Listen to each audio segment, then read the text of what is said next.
Dobar dan, dobrodošli u moj novi video. Danas pravimo picu sa tunjevinom. Za testo nam je potrebno 250 g brašna, 180 ml tople vode, 20 g svežeg kvasca, pola kašičice soli, pola kašičice šećera i 1 kašika ulja. U vodu sam dodala kvasac, dodajem malo šećera, to ću promešati.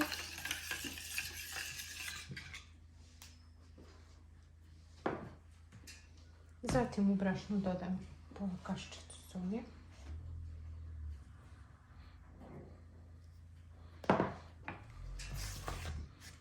Promešamo.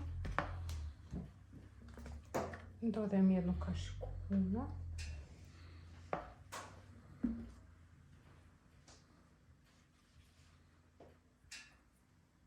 Zatim kvasac. I sada ćemo zamesiti glatko testo.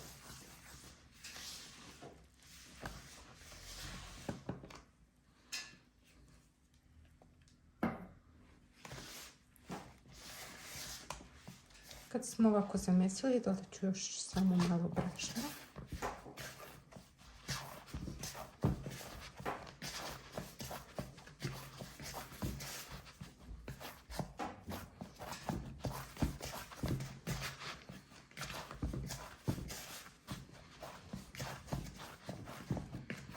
Sada kad smo ovako zamesili testo, ostavljamo ga da stoji oko 20 minuta.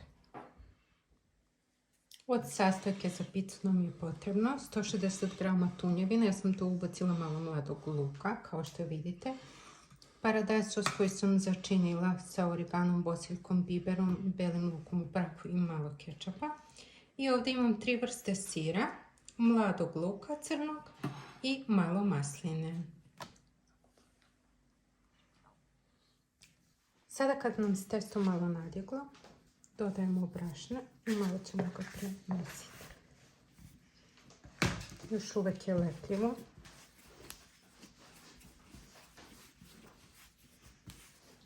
Znači sasvim malo brašna. I ostavljamo još malo da odstoji. Sada kad nam se testo nadjeglo, razvlačit ćemo ga samo rukom. Možete i u klagijom ako vam je lakše.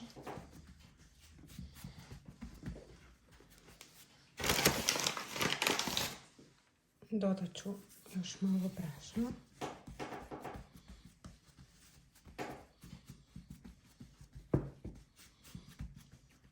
Zatim ću prebaciti ovako u pouljenu tepsiju i nastaviti sa razvlačenjem.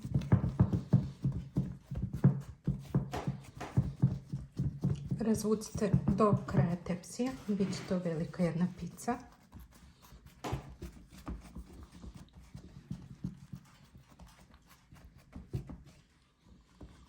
Sada kad smo ovako razvukli podlogu, pravimo ovako ivice. Prstimo. Uključujemo realno na najvećoj temperaturi, kod mene je to 300 stepeni.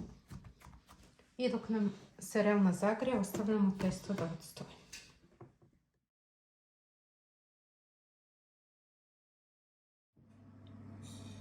Kada nam se realno zagrijala, dodajemo pola paradajz sos.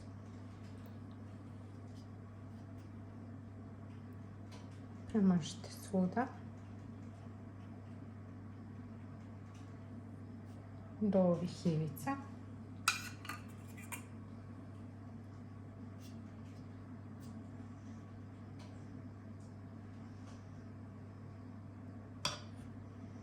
Zatim ćemo dodati tunjevinu. Sada ćemo svuda dodati tunjevinu.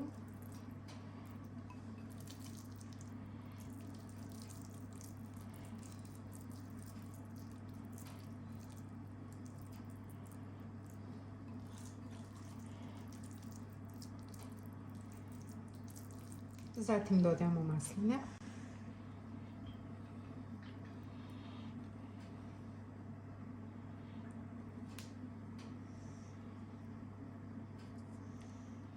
mladi crni luk,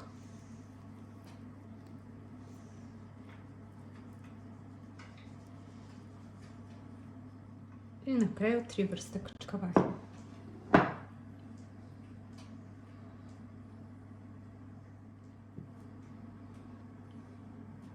Kada smo ovako sav kačkavan dodali, ide u relnu na pečenje na 300 stepeni oko 10 minuta. Naša pizza je gotova. Ona izgleda ovako. Sad ćemo iseći. Jako je hrskava, čuje se. I vrela.